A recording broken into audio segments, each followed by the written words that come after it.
Guys দেখো তৈরি হয়ে গেল খুব সুস্বাদু বৃষ্টির দিনে বাড়িতে বানানো আলুর চাট পাপড়ি।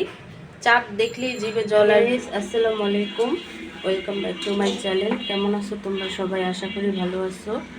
আল্লাহর রহমতে আমি অনেক ভালো আছি। তো গাইস তোমাদের মাঝে আরেকটি রান্নার রেসিপি নিয়ে চলে আসলাম। তো আজকে কুই রান্না তোমাদের সাথে শেয়ার করব। তো গাইস দেখতেই পাচ্ছ এখানে আমি আলু নিয়েছি ছোট ছোট করে কেটে। তো এই আলু দিয়ে আজকে আমি তোমাদের সাথে যে রেসিপিটা শেয়ার করব সেটা হচ্ছে আলুর চাট পাপড়ি। জিভে জল এসে যায় এই চটপটিটা দেখলে, আর কি চটপটি না, আলুর চাট পাপড়ি ওই চটপটির বরাবরই। তো গাইস তার জন্য কিন্তু আলুটাকে এমন ছোট ছোট করে কেটে সিদ্ধ করে নিতে হয়। তো গাইস ভিডিওটি ফার্স্ট থেকে লাস্ট পর্যন্ত দেখতে থাকো, আশা করি ভালো লাগবে। আর ভালো লাগলে প্লিজ একটি লাইক আর একটি সাবস্ক্রাইব করে পাশে থাকবে। তো গাইস আলুটা সিদ্ধ হয়ে গেছে।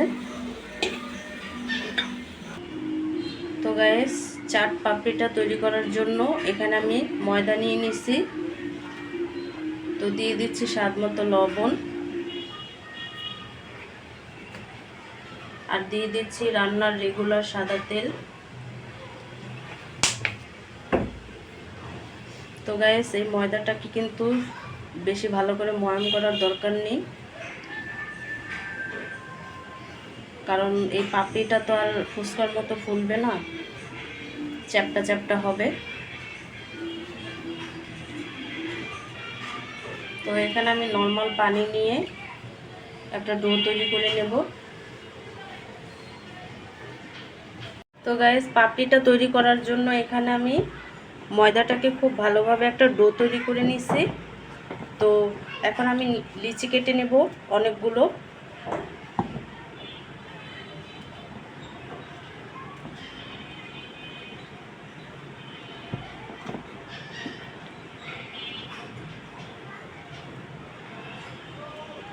তো গাইস পাপড়ি তৈরি করার জন্য এখানে আমি একটা লিচি নিয়ে নিছি। তো রুটির মতো করে বেলে নেব। আর রুটিটা যদি তেরা বেঁকাও হয়, পুরো গোল না হলেও চলবে।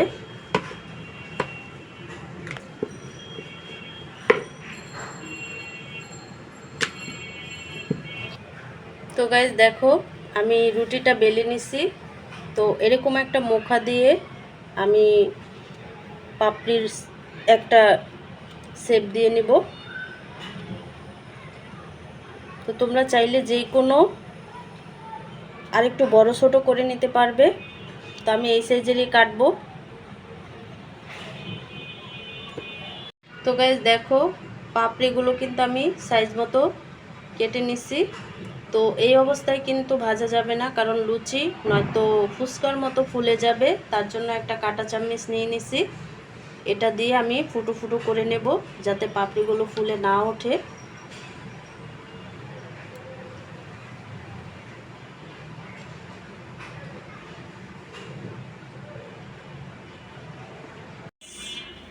পাপড়িগুলো ভাজার জন্য এখানে আমি তেল বসায় দিছি। তেলটা গরম হয়ে গেছে। তো এক এক করে পাপড়িগুলো আমি ছেড়ে দেব।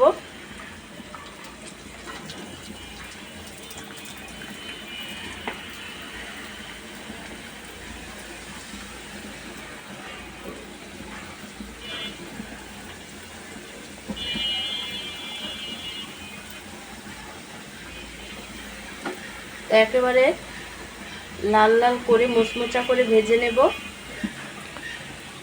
দেখো একেবারে লাল লাল করে ভাজা হয়ে গেছে পাপড়িগুলো।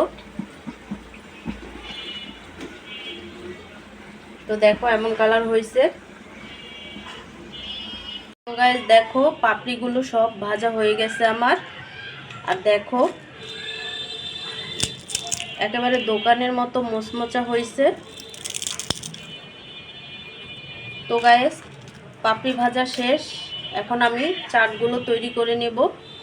তো গাইস আলুর চাট তৈরি করার জন্য এখানে আমি সিদ্ধ করা আলু নিয়ে নিছি। তো এখানে আমি সব উপকরণ দিয়ে দিচ্ছি। শসা কুচি, টমেটো কুচি, পেঁয়াজ কুচি, কাঁচামরিচ কুচি, ধনিয়া পাতা কুচি, দিয়ে দিচ্ছি বিট লবণ, সাদা লবণ,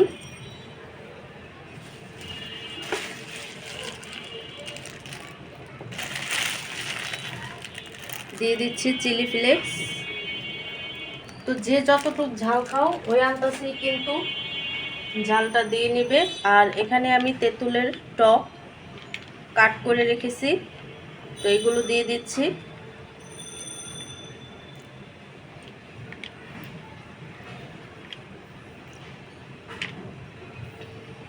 এখন আমি সবগুলো উপকরণ একসাথে মেখে নেব।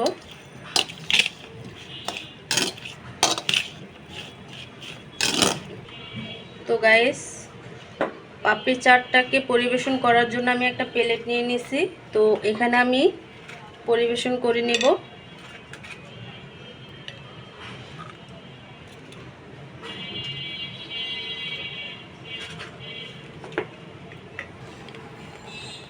তো গাইস, দিয়ে দিচ্ছি আলুর চাট।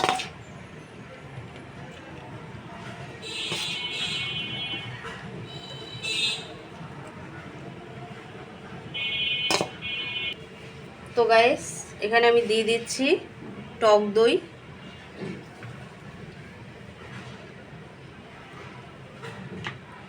আর দিয়ে দিচ্ছি তেঁতুলের টক,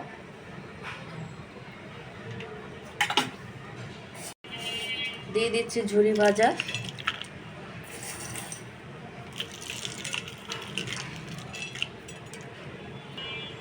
তো গাইস দেখো, তৈরি হয়ে গেল খুব সুস্বাদু বৃষ্টির দিনে বাড়িতে বানানো আলুর চাট পাপড়ি।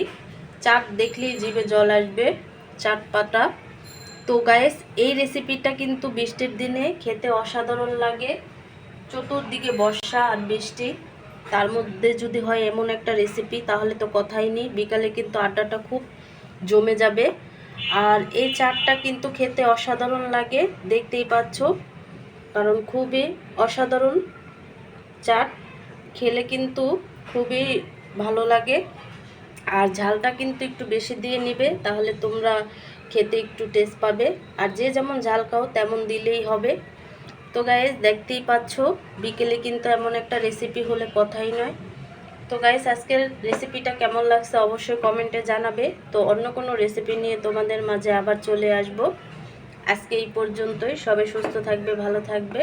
আল্লাহ হাফেজ।